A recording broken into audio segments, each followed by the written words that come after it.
لا إله إلا الله محمد رسول الله عليه صلاة الله وآله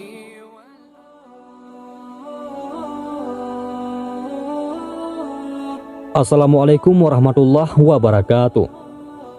Pada kesempatan kali ini kita akan bahas pembesar kafir Quraisy yang membenci Rasulullah dan upayanya untuk menghalangi dakwah Islam akhirnya mendapatkan hidayah dari Allah, sehingga sahabat ini dijuluki sebagai pedang Allah.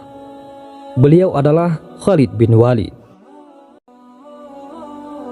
Bagaimana kisahnya? Tonton video ini sampai habis. Dan jangan lupa untuk sukai video ini, komen, dan berlangganan, serta bagikan video ini agar bermanfaat bagi semua. Khalid bin Walid adalah seorang sahabat ahli peperangan dan dikenal dengan nama Saifullah, pedang Allah. Mungkin ia tidak bisa sepenuhnya disebut sebagai sahabat muhajirin. Namun demikian, ia telah memeluk Islam sebelum terjadinya Fathul Makkah.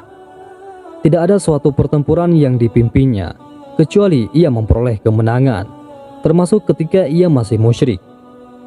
Khalidlah yang menjadi kunci kemenangan pasukan kafir Quraisy pada perang Uhud. Padahal sebelumnya mereka telah kocar-kacir dan berada di ambang kekalahan.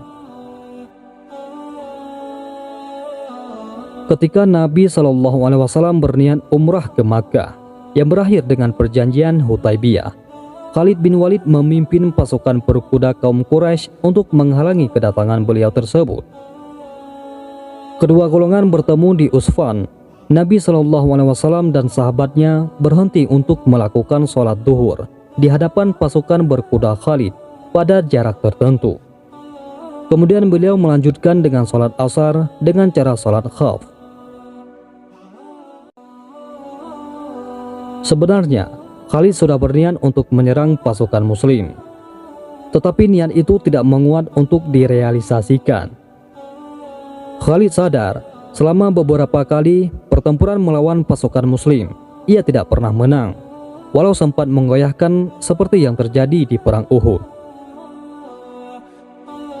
Setelah selesai salat, ternyata Rasulullah SAW memutuskan untuk memilih jalan sebelah kanan, sehingga terhindar pertemuan dengan pasukan berkuda Khalid.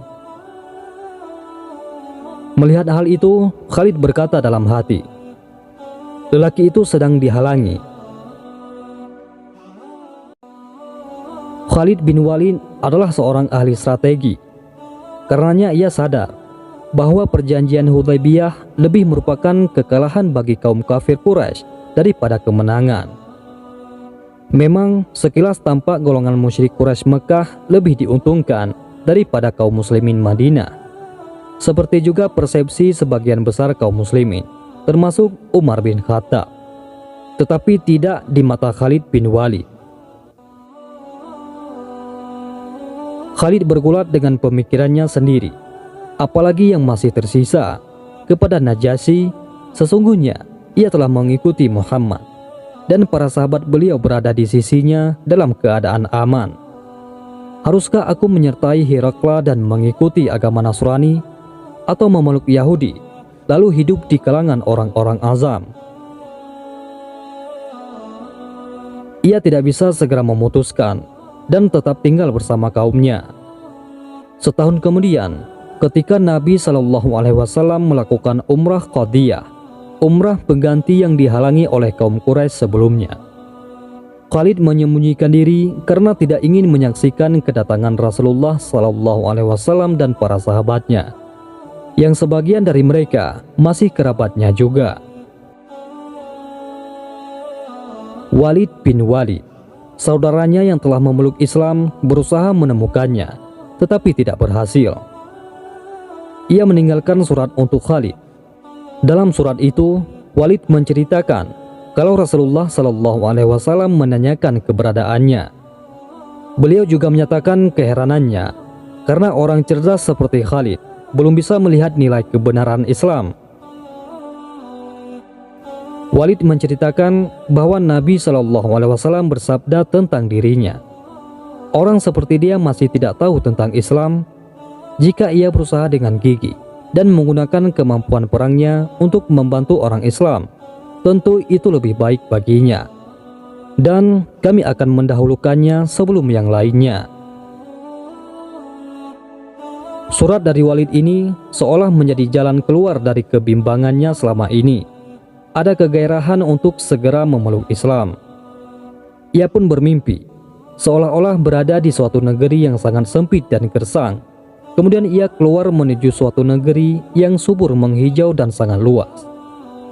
Ia membenarkan mimpinya ini dan menganggapnya sebagai perintah untuk pergi ke Madinah, menemui Nabi SAW dan memeluk Islam.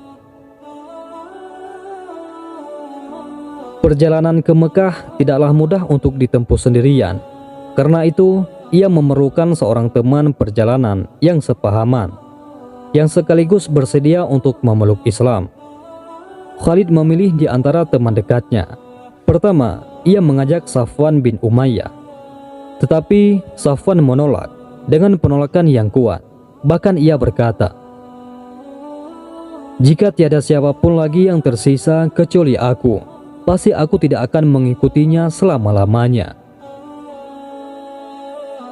Khalid bisa memaklumi, karena bapak dan saudaranya terbunuh di Perang Badar, sehingga ia begitu dendam kepada Nabi SAW. Begitu dendamnya hingga ia pernah membiayai Umair bin Wahab untuk membunuh Nabi SAW setelah Perang Badar selesai. Tetapi makarnya ini justru membawa Umair bin Wahab masuk Islam. Kemudian Khalid menghubungi Ikrimah bin Abu Jahal, tetapi ia pun memberikan jawaban yang kurang lebih sama dengan Safwan. Khalid minta pada Ikrimah untuk merahasiakan niatnya ini dari orang-orang Quraisy, dan Ikrimah menyetujuinya. Akhirnya ia memutuskan untuk berangkat sendiri. Ketika sedang mempersiapkan perbekalan dan tunggangannya, ia melihat salah seorang sahabatnya yang lain, yaitu Utsman bin Talha. Ia ingin memberitahukan niatnya, tetapi sempat ragu-ragu, karena seperti sama halnya Safwan dan Ikrimah, banyak saudaranya yang terbunuh ketika berperang melawan Nabi SAW. Bagaimanapun juga, ia sudah dalam proses keberangkatan. Karena itu, tidak ada salahnya ia memberitahukannya pada Utsman. Khalid menceritakan apa yang dirasakannya dan juga keputusannya untuk memeluk Islam, sebagaimana yang disampaikan pada Safwan dan Ikrimah. Dan ia mengajak Utsman memeluk Islam dan menemaninya menjumpai Nabi SAW di Madinah. Di luar dugaan, ternyata Utsman menyambut ajakan Khalid ini. Mereka membuat janji untuk bertemu besok paginya di Ya'juj, sekitar 8 mil di luar kota Makkah. Khalid meninggalkan rumah ketika waktu sahur dan telah sampai di Ya'juj sebelum fajar. Utsman pun telah menunggunya. Mereka meneruskan perjalanan dan beristirahat sesampainya di Haddah. Tak lama berselang, datanglah seorang penunggang unta mendekat, yang ternyata adalah Amr bin As. Ketiga orang ini ternyata mempunyai tujuan yang sama. Bahkan Amr bin As telah menyatakan Islam di hadapan Najasyi, Raja Habasyah. Mereka pun bersama-sama menuju Madinah menemui Nabi SAW. Sesampainya di Harrah, di luar kota Madinah, mereka menambatkan ontanya dan Khalid berganti pakaian dengan pakaian yang terbaik dan berangkat menemui Rasulullah SAW. Walid bin Walid, adik Khalid, telah menunggunya dan berkata, "Bersegeralah, sesungguhnya Rasulullah telah diberitahu tentang kedatangan kalian, dan beliau sangat gembira. Beliau telah menunggu kedatangan kalian." Mereka bertiga mempercepat langkah menuju masjid, di mana Nabi SAW telah menunggu. Khalid mengucap salam pada beliau. Setelah dijawab, ia langsung mengucap syahadat sebagai bai'an keislamannya. Nabi bersabda, "Marilah, segala puji bagi Allah yang telah memberikan hidayah kepadamu. Sungguh aku telah melihat engkau sebagai orang yang berakal cerdik. Dan aku berharap akalmu tidak akan mengantarkanmu kecuali kepada kebaikan semata. Khalid berkata, "Wahai Rasulullah, sesungguhnya aku telah terlibat dengan beberapa pertempuran melawan engkau dengan penuh penentangan. Hendaknya engkau memohonkan ampunan kepada Allah atas semua itu." Nabi SAW mendoakan ampunan untuk Khalid seperti yang dimintanya. Setelah itu, menyusul Amru dan Utsman menghadapi Nabi SAW menyatakan bai'an keislamannya. Khalid begitu inginnya memperoleh syahid, tetapi kehendak Allah berbicara lain. Begitu banyak pertempuran dan medan juang yang diterjuninya, bahkan terkadang terkesan nekat demi untuk gugur sebagai syahid. Tetapi tidak pernah menjadi kenyataan. Karena setiap pertempuran yang diikuti atau dipimpinnya atas pertolongan Allah selalu berakhir dalam kemenangan. Mungkin ini tidak lepas dari gelar yang diberikan Rasulullah SAW kepadanya, Saifullah, pedang Allah, yang dengannya Allah Subhanahu wa Ta'ala meninggikan panji-panji Islam di seantero Jazirah Arab. Ia terbaring sakit di tempat tidurnya ketika tanda-tanda ajalnya telah dekat. Ia berkata, "Sungguh aku telah mencari kesyahidan di tempat-tempat yang mungkin ada, tetapi Allah tidak menakdirkan demikian, kecuali kematian di atas tempat tidurku ini. Tidak ada satu amalan yang lebih kuharapkan, kecuali satu malam yang aku lalui bersiap memakai tameng dan senjata. Sedang saat itu hujan sampai pagi, sampai akhirnya kami menyerang musuh." Memang, kesibukannya berjuang di jalan Allah membuat ia tidak sempat membaca dan mempelajari Al-Quran dengan intensif, sebagaimana kebanyakan sahabat lainnya. Ia juga berpesan, setelah kematiannya, kuda dan senjatanya hendaknya disedekahkan di jalan Allah. Ia meninggal di masa Khalifah Umar.